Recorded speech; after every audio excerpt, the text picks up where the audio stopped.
5 choses qu'il est impératif de connaître sur les lois spirituelles. Première chose, il faut savoir ceci. Les lois spirituelles sont immuables, elles sont imprescriptibles. Elles ne changent pas. On ne peut les modifier. Elles ne changent pas à cause d'une personne ou une autre, à cause d'un lieu ou d'un autre, à cause d'une chose ou d'une autre. Elles ne changent pas autant que Dieu. Elles ne changent pas, elles ne connaissent pas de changement ni de modification. Deuxième chose à savoir sur les lois spirituelles. Les lois spirituelles sont intemporelles. Depuis la nuit des temps, peu importe les âges, les millénaires, les époques, les siècles, les temps, même les climats, les lois spirituelles ne changent pas. Elles ne changent pas au travers du temps. Elles sont intemporelles. Donc les mêmes lois spirituelles que nos aïeux ont expérimentées sont les mêmes lois spirituelles que nous expérimentons et que notre postérité expérimentera à son tour. Troisième chose à savoir sur les lois spirituelles. Les lois spirituelles sont universelles. Peu importe le lieu. Elles n'exemptent personne. La race, la tribu, la langue, la nationalité, la région, la nation ou le continent. Bref,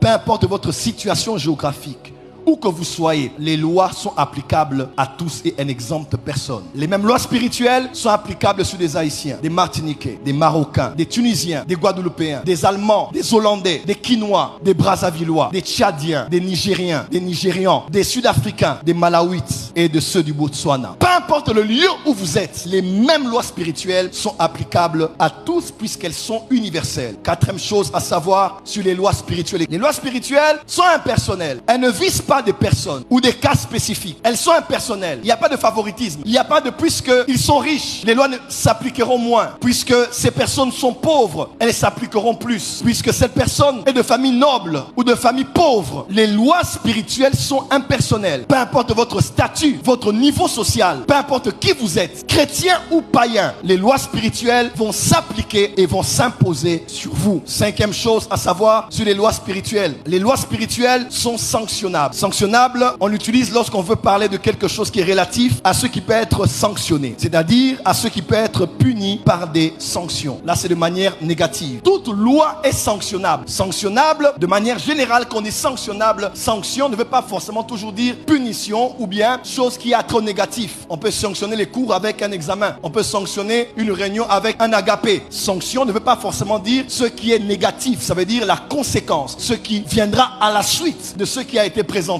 Mais quand on dit aussi sanctionner, ce n'est pas que négativement, mais aussi positivement. En d'autres termes, mes frères et sœurs, écoutez-moi très bien, les lois spirituelles sont sanctionnables. C'est-à-dire, faites le bien, vous aurez le bien. Vous faites le mal, vous aurez le mal. Pourquoi? Parce qu'il y a une sanction derrière ce que vous faites. Et même si la sanction n'est pas présente au présent, la sanction finira par arriver même dans un futur proche. Le jour où Moïse a désobéi à Dieu n'est pas le même jour où Dieu lui a dit du lieu où tu es, tu ne fais pas un pas de plus parce que tu as désobéi, tu n'entres pas dans la terre promise. Il avait encore eu plusieurs jours. Il avait encore fait des choses. Il avait encore avancé avec Israël. Il avait encore imposé les mains sur Josué et il avait relâché l'esprit de sagesse et d'intelligence. Mais la sanction était déjà tombée. Voilà pourquoi craignons Dieu. Parce qu'il y a des choses. Ce n'est pas parce que Dieu n'a pas puni maintenant qu'il n'a pas puni. Dieu a déjà puni. Mais la sanction a un délai prévu. Tu peux encore continuer à prêcher, continuer à servir, continuer à offrir à l'église, continuer à avancer avec Dieu. Mais quand le délai est là, tu auras ce que tu auras en ton temps. Myriam, elle a murmuré contre son frère avec Aaron. Les deux ont encore continué dans leur voyage. Vous allez voir ça dans le livre des Nombres. Mais une chose est sûre, Myriam n'est pas entrée à Cana, Aaron n'est pas entré à Cana. Le tabernacle que Moïse avait reçu comme modèle était entré à Cana. Vous le savez, dans Josué, on parle du tabernacle qui était entré à Cana. Celui qui était loin pour être la tête d'une famille qui devait ministrer le culte. Il est mort à moins de 150 ans. Et il n'est pas entré dans la terre promise. Voilà pourquoi craignons Dieu. Dieu peut te pardonner, Dieu peut te purifier, Dieu peut te nettoyer. Mais le monde spirituel ne pardonne pas. Il y a des conséquences qui sont là-bas. Voilà pourquoi quand les prophètes prophétisent, ils peuvent voir ce que tu as fait. Mais ils ont aussi la capacité d'aller là où il y a le problème pour activer certains principes qui peuvent changer les choses. Il y a 4 choses qui peuvent changer la sanction négative d'une loi. Premièrement, la souveraineté de Dieu. Par-dessus tout, le législateur de l'univers est capable de changer n'importe quelle loi qu'il a eu à écrire lui-même dans son livre. Parce que Dieu est Dieu, il a établi un système, il a établi des lois, mais il est au-dessus de ces lois. Il peut changer les choses. Dans Nombre, on dit, ces femmes ont dit malgré la loi, elles sont entrées. Esther a dit malgré la loi, j'entrerai. Mes frères et sœurs, dans la souveraineté de Dieu. Et ça encore, il faut savoir si Dieu va intervenir. Mais quand Dieu met son droit de veto, il peut changer les choses juste parce qu'il veut t'accorder une faveur. Deuxième chose, c'est aussi la repentance. Et ça, c'est notre degré de repentance. C'est pas une repentance des parole. Pleurer n'est pas synonyme de la repentance. Pleurer, ce n'est pas se repentir. Changer, c'est se repentir. Beaucoup de gens pleurent, tombent à terre, ils renoncent à leur péché, mais ils ont déjà prévu un autre plan qu'ils ont préparé pour le lendemain. Aujourd'hui, Dieu a pardonné pour aujourd'hui. Les flux du sang de Jésus m'ont déjà lavé, mais j'irai encore tomber demain parce qu'il est tellement bon qu'il va encore me laver. Laisse-moi te dire, Samson a dit un jour, je m'en tirerai comme les autres fois. Il pensait jouer avec Dieu, jouer avec la grâce, jouer avec l'onction. Et ce jour-là, c'était le dernier. Ce jour-là, on l'a coupé les cheveux et il a perdu la prééminence qu'il avait en Israël. La repentance se voit aussi dans le monde spirituel. Il y a des repentances qui changent des choses. David a dit à Dieu, vaut mieux que je tombe entre tes mains que je tombe dans les mains de mes ennemis. L'ange avait son épée sortie du fourreau. Il était en train de détruire. Plusieurs des juifs qui étaient là étaient morts lorsqu'il a fait le dénombrement. Mais lorsqu'il s'est repenti, lorsqu'il a fait un sacrifice, lorsqu'il s'est humilié, des choses ont bougé dans le monde spirituel. Troisième chose qui change des choses dans le monde spirituel, c'est ce qu'on appelle